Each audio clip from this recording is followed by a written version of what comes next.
Ya, oke, hello teman-teman sekalian. Ini adalah konten terakhir saya untuk membahas hal-hal yang berkaitan dengan kerusuhan yang terjadi pada Agustus kemarin. Menurut saya ini sudah harus masuk pada final saga ya, sudah episode terakhir gitu. Selama ini kalian tahu ya, kalau saya tuh selalu mengkritik pemerintah, baik itu Pak Jokowi dan juga Pak Prabowo, bahkan dari zaman Pak SBY saya juga mengkritik Pak SBY gitu. Tapi di sini saya coba untuk berbicara berdasarkan objektivitas dan saya tidak memiliki kepentingan, saya tidak tergabung dalam organisasi, manajemen, partai politik atau apapun itu. Saya terus mencermati dan mengamati berbagai situasi yang terjadi dalam beberapa waktu belakangan. Ada beberapa tuntutan yang mungkin belum diselesaikan oleh pemerintah, tetapi saya melihat ada niat baik yang dikeluarkan oleh pemerintah dan sudah ada terjadi dialog dari beberapa tokoh-tokoh publik dan juga pemerintah itu sendiri. Saya juga mendengar kabar bahwa Ferry Irwandi sudah berdialog dengan Mabes TNI dan sudah mencapai kesepakatan. Bagi saya itu adalah satu bentuk di mana ternyata masih ada harapan dalam negara yang saat ini carut marut, demokrasi kita masih terjamin. Karena terjadi miskomunikasi pada saat itu, memang saya melihat memang itu bukan sebuah tindakan atau hal-hal yang berkaitan dengan provokasi. Jadi saya respect dengan Mabes TNI yang mencoba untuk membuka ruang dialog, dan saya juga respect kepada Ferry Irwandi sebagai warga negara yang taat pada hukum. Nah, berkaitan dengan kebijakan-kebijakan yang diambil oleh Pak Prabowo, langkah-langkah yang diambil oleh Pak Prabowo, meresafel beberapa menteri, kemudian membuat sebuah wacana untuk melakukan reformasi Polri, dan ada juga isu yang berkembang saat ini berkaitan dengan Kapolri akan diganti. Ya, itu adalah suatu langkah-langkah baik bagi kita semua, dan juga saya berharap tuntutan-tuntutan yang berkaitan dengan aspirasi masyarakat, yaitu 17+8. Saya sudah memantau atau membaca berbagai tuntutan yang disampaikan oleh para influencer melalui metode NGO dan lain sebagainya. Saya setuju dengan aspirasi itu. Walaupun saya mungkin tidak diajak untuk berdiskusi, tapi bagi saya bukan itu poinnya, karena saya tidak memiliki kepentingan. Saya berharap bahwa aspirasi ini jangan dianggap, wah kita nggak diajak untuk berdiskusi, jadi atas nama apa mereka mengatasnamakan masyarakat. Ya, kita nggak boleh seperti itu. Kita nggak bisa mengajak seluruh masyarakat Indonesia untuk berdiskusi dalam waktu yang cepat pada saat itu. Tetapi kan poin-poinnya bisa kita baca. Apa yang mereka sampaikan bisa saja itu mewakili kalian sebagai masyarakat. Jadi jangan memiliki hati dan jiwa yang kotor lah untuk melihat seperti ini. Kita harus bijaksana, kita harus melihat ini dari skala yang lebih besar untuk kepentingan bersama. Jangan menggunakan ego, jangan karena nggak diajak tiba-tiba mengatakan bahwa ini bukan aspirasi masyarakat. Ya, kita nggak boleh seperti itu. Kalau mungkin mengkritisi boleh-boleh saja, tidak setuju boleh saja, tapi ada baiknya untuk membaca lebih dulu gitu. Saya berharap pemerintah secepatnya untuk merespon aspirasi masyarakat tersebut.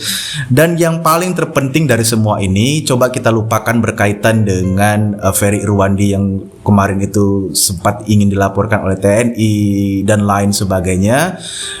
Ada orang-orang yang saat ini sudah ditahan karena diduga sebagai dalang di balik aksi kerusuhan, ikut demo, provokator dan sebagainya.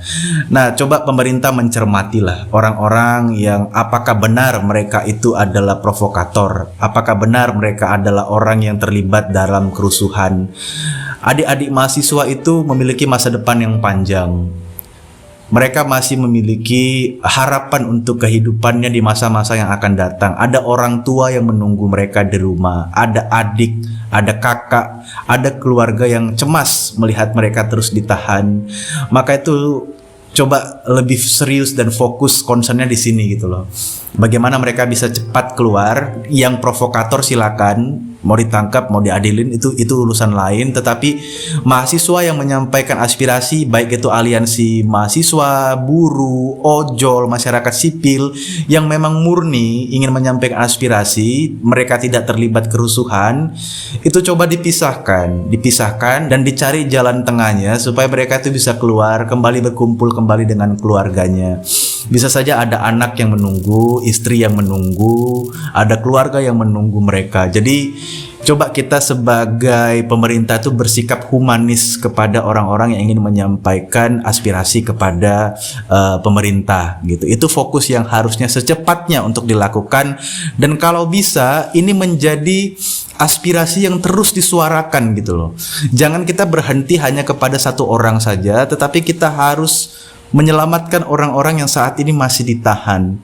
Itu yang paling penting dan itu yang paling krusial dalam pandangan saya seperti itu.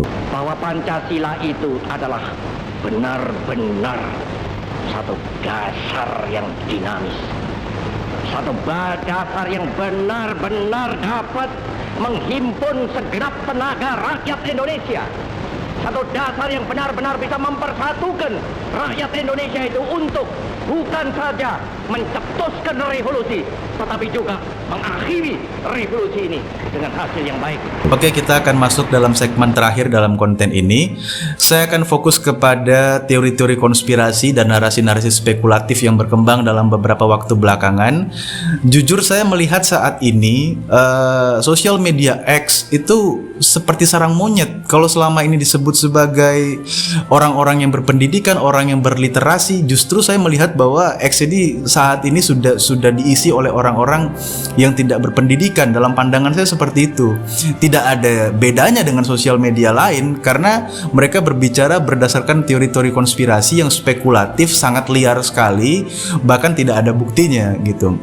Ini berkaitan dengan misalnya dalang di balik kerusuhan, ada upaya-upaya pembangkangan dan sebagainya. Iya, memang masalah pembangkangan atau ada upaya makar, kemungkinan itu selalu terbuka, selalu saja ada, tetapi aktor di balik itu semua ini yang menjadi persoalan gitu loh.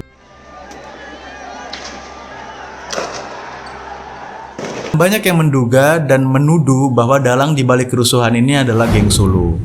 Geng Solo dalam hal ini adalah Pak Jokowi yang ingin bahwa Gibran Rakabuming Raka menggantikan Pak Prabowo menjadi seorang presiden. Dengan upaya status darurat militer, maka pada saat itu kepercayaan publik akan menurun dan kemudian digantikan oleh Gibran gitu. Nah, ini saja banyak orang yang tidak memahami dua konteks yang berbeda antara penetapan status darurat militer ataupun kudeta militer. Kudeta militer itu berbeda dengan penetapan status darurat militer. Kudeta militer itu memang upaya pembangkangan militer terhadap negara. Ada upaya untuk mengambil alih kekuasaan menggunakan cara-cara militer. Tetapi penetapan status darurat militer itu bukan kudeta militer, melainkan yang mengeluarkan dekretnya itu adalah presiden. Dari usulan-usulan yang dikeluarkan oleh misalnya Badan Intelijen Negara yang melihat bahwa kondisi ini tidak lagi stabil, sangat chaos, ada kelompok bersenjata yang ingin menguasai satu kota, mengubah ideologi dan sebagainya. Jadi bukan berarti aksi demonstrasi itu endingnya adalah penetapan status darurat militer. Gak begitu ya. Karena pada tahun 1998 juga sangat chaos sekali, tetapi tidak ada penetapan status darurat militer. Ya, beberapa aspek diantaranya kenapa tidak ditetapkan penetapan status darurat militer pada tahun 1998. Pada saat itu ya militer memang sudah masuk dalam ranah politik yang disebut dengan dui fungsi ABRI pada saat itu. Usulan-usulan yang disampaikan oleh para jenderal untuk menetapkan status darurat militer pada tahun 98 ditolak oleh pemerintah. Karena pada saat itu niatnya memang ada terjadi reformasi pada saat itu, karena terbelah dua kubu yang selama ini Pak Harto itu sangat kuat secara supremasi politik, didukung oleh militer, parlemen, tetapi pada saat itu oposisi juga sudah sangat kuat dan kondisi negara sudah chaos, terjadi krisis ekonomi, dan ini menjadi titik balik di mana Pak Harto yang begitu kuat, begitu berkuasa, pada akhirnya memang harus lengser, makanya tidak ditetapkan status darurat militer. Tetapi apa yang terjadi pada Agustus kemarin sangat jauh dari penetapan status darurat militer sebenarnya. Secara konstitusi, penetapan status darurat militer itu ada dalam Perpu Presiden, kalau gua nggak salah pada tahun 1959, berkaitan dengan keamanan negara. Tetapi penetapan status darurat militer itu berjangka, dimulai dari penetapan status darurat sipil, darurat militer, dan kemudian keadaan perang. Kalau keadaan perang itu berbeda lagi gitu. Nah, Narasi-narasi yang berkembang tentang di balik semua ini adalah geng Solo, ya ini menurut gua sangat kecil sekali kalau soal geng Solo aja gitu ya. Tapi penunggangan ini banyak sekali orang-orang yang memiliki kepentingan mengambil momentum tersebut.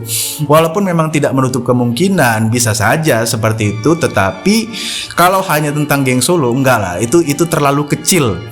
Kalian harus tahu lah bahwa Pak Prabowo itu adalah orang yang memiliki background, bukan orang yang biasa banget gitu. Pak Prabowo adalah militer 28 tahun. Dari sejak akademi sampai jabatan terakhirnya. Dan beliau pernah memegang jabatan yang cukup strategis sebagai Komandan Jenderal Pasukan Khusus. Berarti beliau memahami taktik, medan perang, strategi, upaya-upaya makar, upaya-upaya manipulatif, dan lain sebagainya. Dan kemudian jangan lupa juga bahwa Pak Prabowo itu adalah orang yang memiliki background dari keluarga yang cukup terdidik. Bapaknya adalah seorang ekonom, aktivis, yaitu Sumitro Joyo Hadikusumo. Kemudian juga beliau memiliki mertua yang pernah berkuasa selama 32 tahun lamanya di Republik ini. Dan jangan lupa juga kalau Pak Prabowo itu adalah seorang politisi yang sudah menjadi politisi kurang lebih 17 tahun. Jadi ada background militer, ada background politisi yang menurut saya tidak mudah. Beliau itu dikhianati dengan mudah sekali. Pak Prabowo itu polos sekali, nggak tahu apa-apa gitu ya. Kemudian ada yang mengatakan, wah ini Pak Safri Samsudin udah mengusulkan penetapan status darurat militer, draftnya ini sudah keluar, kemudian ditentang oleh Sufmi Dasko dan sebagainya. Walaupun saya menghargai karya jurnalistik daripada majalah Tempo, tetapi kan bukan berarti kita harus percaya dengan apa yang disampaikan oleh majalah Tempo, karena satu-satunya sumber yang memberitakan itu hanya Tempo, dan kita tidak tahu apakah itu benar atau tidak karena tidak terkonfirmasi dan tidak tervalidasi. Terlepas dari apapun itu yang terjadi, benar atau tidaknya ada draft penetapan status darurat militer, tetapi sampai saat ini orang yang menetapkan status darurat militer atau mengusulkan untuk terjadinya penetapan status darurat militer tidak diganti atau tidak direshuffle oleh Pak Prabowo. Safri Samsudin saat ini masih menjadi Menteri Pertahanan dan juga menjabat AD interim Menko Polhukam. Jadi kita nggak bisa percaya kepada berbagai narasi-narasi spekulatif yang berkembang di masyarakat gitu loh. Apalagi Pak Prabowo itu mantan militer 28 tahun dan juga berkarir sebagai seorang politisi 17 tahun. Apa mungkin beliau sepolos itu seperti seorang bayi? Ya kita cobalah berpikir seperti itu aja dengan cara berpikir yang rasional dan logis. Kalaupun mungkin misalnya kita katakanlah Pak Prabowo itu polos banget seperti seorang bayi, tapi kan ada circle-nya yang bisa memperingatkan Pak Prabowo. Apakah Pak Prabowo dikhianati gitu? Semuanya orang-orang dalam pemerintahan itu circle-nya itu pengkhianat semua? Kan nggak mungkin seperti itu juga gitu loh. Tapi ada banyak kepentingan yang mengambil momentum dalam kerusuhan kemarin. Ada oligar, ada para elit politik busuk, ada mafia, ada juga asing di sini, ada juga kepentingan para oknum-oknum. Ya, ini saya dugaan ya, asumsi saja. Mungkin para jenderal-jenderal dari berbagai institusi yang tidak suka dengan Pak Prabowo, kemudian para koruptor dan sebagainya. Jadi memang ini banyak sekali kepentingan itu.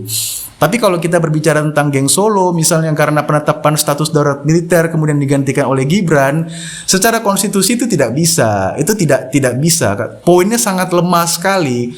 Karena penetapan status darurat militer itu yang diuntungkan adalah presiden dan juga militer itu sendiri. Jadi nggak ada yang diuntungkan berkaitan dengan wakil presiden, nggak ada yang diuntungkan kecuali terjadi kerusuhan massal yang pada akhirnya mengakibatkan distrust opinion, pembangkangan sipil, tidak lagi percaya kepada presiden. Tetapi kan presiden mengambil langkah secepat mungkin pada saat itu. Jadi menurut saya kalau hanya geng Solo di balik semuanya terlalu kecil banget. Dan kalaupun memang Pak Prabowo sekarang mau bersih-bersih, ya sekarang waktunya bersih-bersih kalau memang geng Solo terlibat kan gitu. Tetapi kita juga jangan lupa bahwa kedua tokoh ini adalah orang yang berkoalisi sejak tahun 2019. Pak Prabowo itu menhannya Pak Jokowi. Dan kita juga jangan lupa bahwa Pak Prabowo itu bisa menjadi seorang presiden hari ini, menang dalam kontestasi pemilu. Ada peran Pak Jokowi, supremasi politik Pak Jokowi, yang hingga pada akhirnya membantu Pak Prabowo menang dalam pemilu. Dan gue nggak tahu apakah sampai saat ini mereka masih berkoalisi atau tidak, tetapi tidak ada tersurat atau tersirat secara resmi mereka pecah kongsi. Bahkan sampai saat ini ya mereka fine-fine aja gitu loh. Kalau memang ada dugaan bahwa geng Solo bermain, ya harusnya mereka pecah saat ini gitu loh. Oke, jadi tolong jangan terlalu percaya dengan teori-teori konspirasi yang berkembang, narasi-narasi spekulatif yang tidak memiliki dasar. Apalagi saat ini fokus kita kan tuntutan ya, tuntutan yang harusnya dipenuhi. Jadi kita nggak usah terlalu fokus kepada hal-hal yang berkait dengan teori-teori konspirasi yang belum tervalidasi. Nah, itu aja dari saya. Saya tidak akan ngebahas hal apapun lagi tentang kerusuhan yang terjadi kemarin. Kita akan masuk kepada substansi yang lebih penting, yaitu adalah bagaimana pemerintah menikapi berkaitan dengan tuntutan-tuntutan kita yang ada dalam aspirasi masyarakat. Kalau misalnya kalian tidak setuju dengan tuntutan daripada 17+8, ya udah coba buat tuntutan kalian apa, serahkan kepada pemerintah. Jadi jangan karena misalnya ada 17+8, ini oposisi, ada tuntutan lain itu didiskreditkan gitu. Ya nggak boleh juga gitu. Sekalipun mungkin kalian tidak diajak, bukan berarti itu tidak mewakili masyarakat gitu. Bijaklah dalam menjadi seorang warga negara Indonesia. Dan jangan lupa juga kita harus tetap menjaga orang-orang yang saat ini sudah ditangkap dan belum dibebaskan. Itu prioritas utama. Kita harus membebaskan orang-orang yang saat ini masih ditahan karena ada keluarga mereka yang menunggu. Kalau provokator mau diselesaikan secara unsur pidana, ya silakan aja gitu.